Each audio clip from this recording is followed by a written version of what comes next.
Hello everyone, welcome to my channel. इस video lecture में मैं आपको बताने वाला हूं केस के बारे में, जिसको कि हिंदी में कारक कहा जाता है। मैं आपको बताऊंगा कि नॉमिनेटिव या सब्जेक्टिव केस किसे कहते हैं, ऑब्जेक्टिव या एक्यूजेटिव केस क्या होता है, पॉजेसिव या जेनेटिव केस किसे कहते हैं, डेटिव केस क्या होता है और वोकेटिव केस क्या होता है। साथ ही मैं आपको ये भी बताऊंगा कि किसी भी नाउन को पॉजेसिव केस में हम लोग कैसे चेंज करते हैं। हालांकि मॉडर्न इंग्लिश ग्रामर में तीन ही प्रकार के केस होते हैं, नॉमिनेटिव केस, ऑब्जेक्टिव केस और पॉजेसिव केस। डेटिव केस को अब ऑब्जेक्टिव केस के अंतर्गत कर दिया गया है और वोकेटिव केस को नॉमिनेटिव केस में मर्ज कर दिया गया है। तो केस को अच्छी तरीके से समझने के लिए हम लोग सबसे पहले समझ लेते हैं कि डायरेक्ट और इनडायरेक्ट ऑब्जेक्ट क्या होता है। इसके लिए सबसे पहले हम लोग एक एग्जाम्पल ले लेते हैं।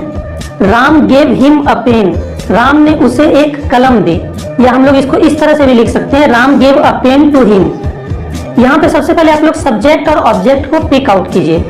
सब्जेक्ट और ऑब्जेक्ट के बारे में मैं पहले ही एक वीडियो बना चुका हूँ, जिसका लिंक आपको आई बटन में मिल जाएगा, रेफरेंस के लिए आप उसे भी देख सकते हैं। हम लोग जानते हैं कि किसी सेंटेंस में हु का जवाब हमारा सब्जेक्ट होता है, यानी कौन का जवाब हमारा सब्जेक्ट होता है। जैसे यहाँ पर हु गेव पेन, इसका जवाब है राम, तो राम हमारा सब्जेक्ट है। और हम लोग जानते हैं कि whom यानी कि किसको और what यानी कि क्या का जवाब हमारा ऑब्जेक्ट होता है। तो यहाँ पर किसको यानी कि him और क्या यानी कि पेन हमारा ऑब्जेक्ट है, क्योंकि राम ने कलम किसको दी, उसको। him क्या दी, पेन, तो him और पेन यहाँ पर ऑब्जेक्ट्स हैं। तो इस सेंटेंस में एक सब्जेक्ट और दो ऑब्जेक्ट्स हैं। तो इस सेंटेंस में अगर हम लोग एक ऑब्जेक्ट हिम को छुपा दें तो हमारा सेंटेंस बन जाता है राम गेव अ पेन, जो कि एक कंप्लीट सेंस रख रहा है। राम ने एक कलम दी, तो पेन यहाँ पर एक डायरेक्ट ऑब्जेक्ट है, जिसको मेन या फिर ऑर्डिनरी ऑब्जेक्ट भी कहा जाता है। और अगर हम लोग इस सेंटेंस में पेन को छुपा दें तो हमारा सेंटेंस बन जाता है राम गेव हिम, जो कि एक इनकम्प्लीट सेंस रख रहा है। राम ने उसे दी, क्या दी कुछ पता नहीं चल रहा है। इसीलिए यहाँ पर हिम जो है, इस ऑब्जेक्ट को हम लोग इनडायरेक्ट ऑब्जेक्ट कहते हैं। तो इस पूरे सेंटेंस में Ram gave him a pen में पेन मेन ऑब्जेक्ट है, जिसे हम लोग डायरेक्ट ऑब्जेक्ट कहते हैं, और हिम इनडायरेक्ट ऑब्जेक्ट है। डायरेक्ट और इनडायरेक्ट ऑब्जेक्ट को पिक आउट करने के लिए आप लोग एक ट्रिक का भी इस्तेमाल कर सकते हैं।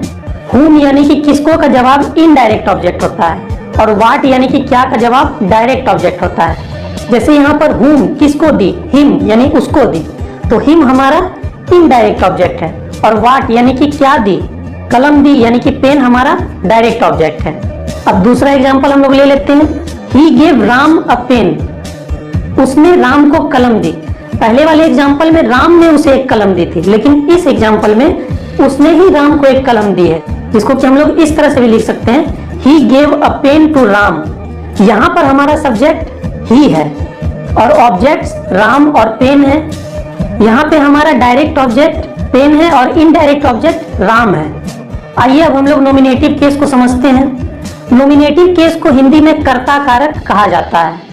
When a noun or pronoun is used as the subject of a verb, it is said to be in the nominative or subjective case। यानी कि जब किसी नाउन या प्रोनाउन को किसी वर्ब के सब्जेक्ट के रूप में इस्तेमाल किया जाता है, तब उस नाउन या प्रोनाउन को हम लोग नॉमिनेटिव या सब्जेक्टिव केस में होना समझते हैं। जैसे Ram gave him a pen, इस एग्जांपल में राम सब्जेक्ट है, इसलिए राम हमारा नॉमिनेटिव केस में है। और दूसरे एग्जांपल में he gave Ram a pen, इसमें ही हमारा सब्जेक्ट है, इसीलिए ही यहाँ पर नॉमिनेटिव केस में है। अब हम लोग ऑब्जेक्टिव केस को समझ लेते हैं कि ऑब्जेक्टिव केस क्या होता है।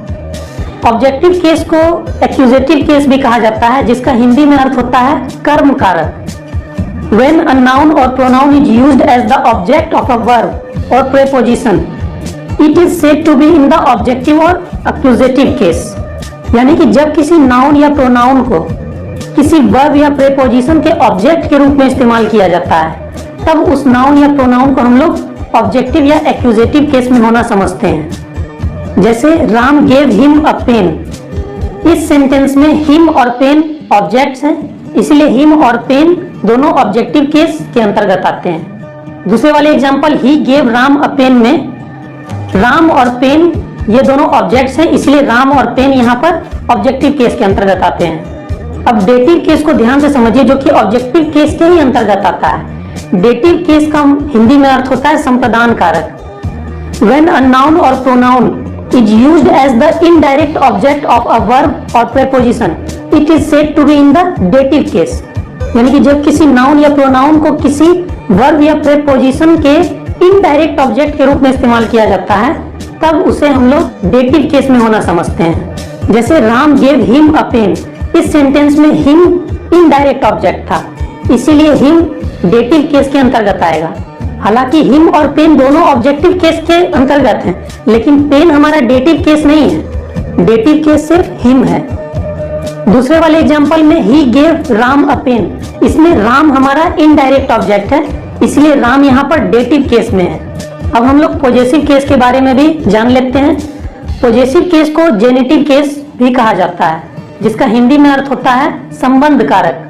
When the form of a noun or pronoun is used to show possession or relation, it is said to be in the possessive case or genitive case। यानी कि जब किसी नाउन या प्रोनाउन को हम लोग अधिकार दिखाने के लिए या संबंध दिखाने के लिए इस्तेमाल करते हैं, तो उस नाउन या प्रोनाउन को हम लोग पॉजेसिव केस में होना समझते हैं। जैसे इट इज राम्स पेन, यहाँ पे राम्स जो है पॉजेसिव केस में है, क्योंकि इस वर्ड से हमें पेन का अधिकार होने का बोध हो रहा है। पेन किसकी है? राम की, राम्स। सी इज माई मदर, यहाँ पे माई वर्ड जो है पॉजेसिव केस में है, क्योंकि यह एक रिलेशन का बोध करा रहा है। दिस पेन इज माइन, यह कलम मेरी है, यहाँ पे माइन वर्ड जो है पॉजेसिव केस में है, क्योंकि इससे पेन के अधिकार का बोध हो रहा है कि पेन मेरी है। अब यहाँ ध्यान देने वाली बात यह है कि नाउन चाहे नॉमिनेटिव केस में रहे या ऑब्जेक्टिव केस में रहे, उसका फॉर्म यानी कि रूप बिल्कुल नहीं बदलता है, लेकिन जब वो पॉजेसिव केस में आता है तो उसका फॉर्म बदल जाता है। जैसे Ram gave him a pen, यहाँ पे राम नॉमिनेटिव केस में है। दूसरा example he gave Ram a pen, यहाँ पे राम ऑब्जेक्टिव केस में है, दोनों फॉर्म सेम है। तीसरा example it is Ram's pen, यहाँ पर राम का फॉर्म चेंज हो गया, राम राम्स बन गया, क्योंकि यह यहाँ पर पॉजेसिव केस में है। लेकिन प्रोनाउंस के फॉर्म यानी कि रूप तीनों केसेस में बदल जाते हैं, जिसको कि आप लोग इस चार्ट की मदद से समझ सकते हैं। आई यहाँ पर नॉमिनेटिव केस में है, जिसका ऑब्जेक्टिव केस मी और पॉजेसिव केस माई या माइन है। वी का ऑब्जेक्टिव केस अस और पॉजेसिव केस आवर या आवर्स है। यू का ऑब्जेक्टिव केस यू ही है, लेकिन पॉजेसिव केस योर या योर्स है। ही का ऑब्जेक्टिव केस हिम है और पॉजेसिव केस हिज है। सी का ऑब्जेक्टिव केस हर है और पॉजेसिव केस हर या हर्स है। इट का ऑब्जेक्टिव केस इट है और पॉजेसिव केस इट्स है। दे का ऑब्जेक्टिव केस देम है और पॉजेसिव केस देयर या देयर्स है। हु का ऑब्जेक्टिव केस हुम है और पॉजेसिव केस हुज है। अब हम लोग वोकेटिव केस के बारे में जान लेते हैं, जिसको कि हिंदी में संबोधन कारक कहा जाता है। When a noun or pronoun is used to address a person directly, it is said to be in the vocative case। यानी कि जब किसी नाउन या प्रोनाउन का प्रयोग हम लोग किसी व्यक्ति को संबोधित करने के लिए करते हैं डायरेक्टली, तो उस नाउन या प्रोनाउन को वोकेटिव केस में होना समझा जाता है। जैसे रमेश यहाँ आओ, रमेश कम हियर, यहाँ पे रमेश को संबोधित किया जा रहा है, तो यहाँ पे रमेश जो है वोकेटिव केस में है। Ravi are you playing cricket this evening, Ravi क्या तुम इस शाम को क्रिकेट खेल रहे हो। इस सेंटेंस में हम लोग रवि को संबोधित करके कह रहे हैं कि क्या तुम इस शाम क्रिकेट खेल रहे हो, तो रवि यहाँ पर वोकेटिव केस में है, क्योंकि रवि को संबोधित किया जा रहा है। अब हम लोग पॉजेसिव केस को बनाने की विधि को समझ लेते हैं।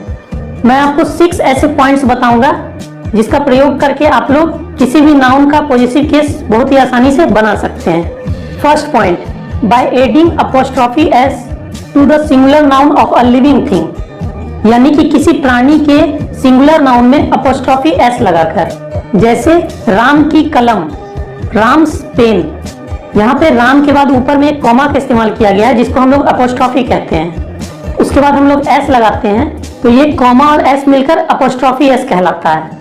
गाय का दूध, the cow's milk. Second point, by adding only an apostrophe to the plural noun of a living thing ending in S, यानी कि वैसे प्लूरल नाउन्स जिनके अंत में एस आता है, उसमें हम लोग सिर्फ अपोस्ट्रोफी का यूज करते हैं। जैसे लड़कों का स्कूल, बॉयज स्कूल, लड़कियों का school, girls school.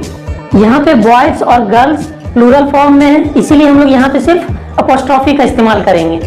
Third point, by adding apostrophe S to the plural nouns of living things not ending in S, यानी कि वैसे प्लूरल नाउन्स जिनके अंत में एस नहीं आता है उसमें अपोस्ट्रोफी एस लगाकर, जैसे पुरुषों का ड्रेस, मेंस ड्रेस, स्त्रियों का महाविद्यालय, विमेंस कॉलेज।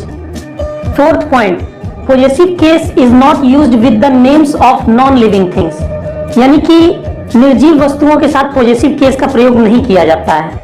जैसे कुएं का पानी के लिए अगर हम लोग द वेल्स वाटर का इस्तेमाल करें तो यह गलत होगा, इसके लिए हम लोगों को the water of the well का प्रयोग करना पड़ेगा।